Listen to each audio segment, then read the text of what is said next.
নমস্কার বন্ধুরা, আজকে শেয়ার করব জিভে জল আনার মতো আলু চিংড়ির দারুণ একটা রেসিপি। আর এই রেসিপি একবার খেলে কিন্তু বারবার খাবেন। কিভাবে চিংড়ি মাছ রান্না করলে শক্ত হয়ে যাবে না সেই টিপসও কিন্তু আমি এখানে শেয়ার করব। অনেকেই চিংড়ি মাছ খেতে পছন্দ করেন, তবে শক্ত হয়ে যাওয়ার জন্য কিন্তু খেতে চান না। এভাবে রান্না করলে চিংড়ি মাছ কিন্তু একদমই নরম থাকবে আর খেতেও হবে দারুণ সুস্বাদু। চিংড়ি মাছগুলো খোসা ছাড়িয়ে খুব ভালো করে আমি ধুয়ে নিয়েছি। এবার এর মধ্যে দিয়ে দিচ্ছি সামান্য একটু লবণ, সামান্য একটু হলুদ গুঁড়ো, আর কালারের জন্য দিচ্ছি খুব সামান্য পরিমাণ কাশ্মীরি লঙ্কার গুঁড়ো। সমস্ত উপকরণ চিংড়ি মাছের সঙ্গে খুব ভালোভাবে হাত দিয়ে এভাবে মেখে নিতে হবে। আমি এখানে 300 গ্রাম চিংড়ি মাছ দিয়ে রেসিপিটি তৈরি করছি। আপনারা আপনাদের পরিমাণ মতো এখানে চিংড়ি মাছটা নিয়ে নেবেন। এবার এটাকে সাইডে রেখে দিচ্ছি। আর এদিকে দেখুন, আমি বেশ বড় সাইজের দুটো আলু খোসা ছাড়িয়ে গোটা গোটা করে আগেই কেটে রেখেছিলাম। আলুগুলো ধুয়ে নেবার পর শুকনো একটা কাপড় দিয়ে ভালো করে মুছে নিতে হবে। এবার এগুলোকে আমি সাইডে রেখে দিচ্ছি। অন্যদিকে একটা প্যানের মধ্যে নিয়ে নিচ্ছি আমি 2 থেকে 3 চামচ মতো সর্ষের তেল। তেল ভালোভাবে গরম হলে এবার চিংড়ি মাছগুলো দিয়ে হাই ফ্লেমে 20 থেকে 30 সেকেন্ডের মতো ভেজে নিতে হবে। এর থেকে খুব বেশি কিন্তু ভাজা যাবে না, তাহলে চিংড়ি মাছগুলো কিন্তু রান্নার পর একদমই শক্ত হয়ে যাবে। উল্টে পাল্টে দিয়ে চিংড়ি মাছের গায়ে রং ধরার আগেই কিন্তু চিংড়ি মাছগুলোকে তুলে নিতে হবে। চিংড়ি মাছ একবার এইভাবে রান্না করে দেখুন, রান্নার পর কিন্তু একদমই নরম থাকবে আর খেতেও হবে দারুণ সুস্বাদু। একবার এভাবে খেলে কিন্তু বারবার আপনারা এভাবেই খাবেন। তো এখানে আমার মাছগুলো দেখুন ভাজা রেডি, আর চিংড়ি মাছের গায়ে কিন্তু একদমই রং ধরেনি। এবার আমি চিংড়ি মাছগুলোকে তুলে নিচ্ছি।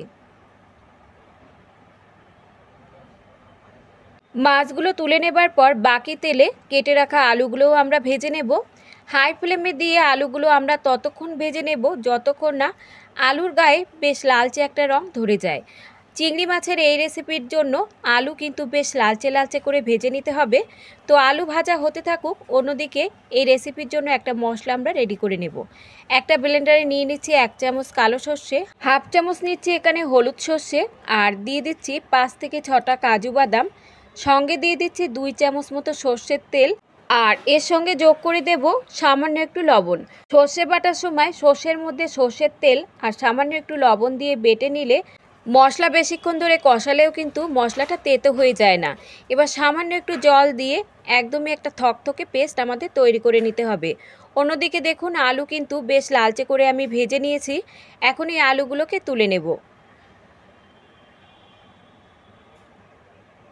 আলুগুলো তুলে নেবার পর ওই তেলের মধ্যেই আমি যোগ করে দিচ্ছি আরও 1 চামচ মতো সর্ষের তেল। তেল ভালোভাবে গরম হলে ফোড়নে দিয়ে দিচ্ছি হাফ চামচ মতো গোটা জিরে, আর দিচ্ছি একটা তেজপাতা।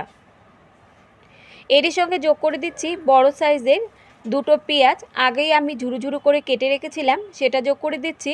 এখন হাই ফ্লেমে দিয়ে আমাদের কিছুক্ষণ নাড়াচাড়া করে পেঁয়াজ ভেজে নিতে হবে, যতক্ষণ না পেঁয়াজে বেশ একটা লালচে রং ধরে যায়। পেঁয়াজ দেখুন কিছুক্ষণ ভেজে নেবার পর পেঁয়াজে যখন ঠিক এরকম হালকা একটা রং ধরে যাবে, তখন এর মধ্যে যোগ করতে হবে 1 চামচ রসুন বাটা আর হাফ চামচ মতো আদা বাটা। এই রেসিপিতে কিন্তু রসুনের পরিমাণটা একটু বেশি লাগবে। আদা রসুন দিয়ে পেঁয়াজের সঙ্গে আরও কিছুক্ষণ নাড়াচাড়া করে আমাদের ভেজে নিতে হবে। দারুণ টেস্টি চিংড়ি মাছের এই রেসিপি থাকলে ভাতের সঙ্গে আর কিন্তু অন্য কিছুই লাগবে না। আরও কিছুক্ষণ কষিয়ে নেবার পর দেখুন, এবার এখানে যোগ করে দিচ্ছি একটা বড় সাইজের টমেটো বাটা। আপনারা চাইলে টমেটোটা কুচিয়েও কিন্তু এখানে ব্যবহার করতে পারেন। টমেটো দিয়ে আরও কিছুক্ষণ আমাদের নাড়াচাড়া করে কষিয়ে নিতে হবে, যতক্ষণ না টমেটোর যে কাঁচা গন্ধটা চলে যায় ততক্ষণ পর্যন্ত কষিয়ে নিতে হবে। টমেটোর কাঁচা গন্ধ থাকলে কিন্তু রেসিপিটি খেতে একদমই ভালো লাগবে না। কিছুক্ষণ কষিয়ে নেবার পর দেখুন, মশলা থেকে যখন তেলটা ছাড়তে শুরু করবে ঠিক সেই পর্যায়ে যোগ করতে হবে সর্ষে আর কাজু বাদাম বাটা। এরই সঙ্গে আমি বাটিটা ধুয়ে সামান্য একটু জলও যোগ করে দিচ্ছি, আর এর সঙ্গে দিয়ে দিচ্ছি আমি পরিমাণ মতো লবণ, হাফ চামচ মতো হলুদ গুঁড়ো, আর কালারের জন্য দিচ্ছি এখানে 1 চামচ কাশ্মীরি লঙ্কার গুঁড়ো। সমস্ত উপকরণ ভালো করে মিশিয়ে নিতে হবে।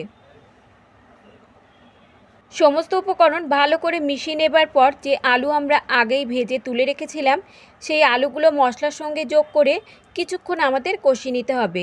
এই পর্যায়ে কিন্তু ফ্লেমটাকে লো টু মিডিয়ামে দিয়েই কিন্তু কষিয়ে নিতে হবে, যতক্ষণ না মশলা থেকে তেলটা আলাদা হয়ে যায়। আর এভাবে মশলার সঙ্গে আলু কষিয়ে নিলে আলুর টেস্ট দেখবেন দ্বিগুণ বেড়ে যাবে। আর সর্ষে কাজু বাদামের পেস্টটা দিয়ে কিন্তু অনবরত নাড়াচাড়া করতে থাকতে হবে, নইলে নিচে কিন্তু মশলাটা লেগে যেতে পারে। এখানে দেখুন মশলা থেকে তেলটা আলাদা হয়ে গেছে। এবার এর মধ্যে আমি যোগ করে দিচ্ছি 1.5 গ্লাস পরিমাণ জল। ঝোলের পরিমাণটা আপনারা যে যেমন রাখতে চান সেই পরিমাণ অনুযায়ী এখানে জলটা যোগ করে দেবেন। আমি এখানে রেসিপিটি খুব বেশি মাখা মাখা হবে না, আবার একদম পাতলা ঝোলও হবে না, সেই অনুযায়ী এখানে আমি 1.5 গ্লাস পরিমাণ জল যোগ করে দিলাম। এবার ঝোলটা ফুটে উঠলে দিয়ে দিচ্ছি আমি 3 থেকে 4টে চেরা কাঁচা লঙ্কা, আর দিয়ে দিচ্ছি 1 চামচ মতো চিনি। তবে চিনি যদি কারোর অপছন্দ হয় সেক্ষেত্রে আপনারা চিনিটা স্কিপও করতে পারেন। লঙ্কা আর চিনিটা ভালোভাবে নাড়াচাড়া করে মিশিয়ে নিয়ে এখন লো ফ্লেমে ঢাকা দিয়ে আমরা রান্না করে নেব 5 থেকে 7 মিনিটের মতো, যাতে আলুটা খুব ভালোভাবে সেদ্ধ হয়ে যায়। চিংড়ি মাছ দেওয়ার আগে কিন্তু আলুটা খুব ভালোভাবে সেদ্ধ করে নিতে হবে। ঢাকনা তুলে এখন আমরা চেক করে নেব যে আলু ভালোভাবে সেদ্ধ হয়েছে কিনা। তো দেখতেই পাচ্ছেন আলু সেদ্ধ হয়ে গেছে। এবার এর মধ্যে যোগ করে দিচ্ছি চিংড়ি মাছ। ঝোলের মধ্যে চিংড়ি মাছ দিয়ে 5 মিনিটের বেশি কিন্তু ফোটানো যাবে না বন্ধুরা, তাহলে চিংড়ি মাছগুলো শক্ত হয়ে যাবে।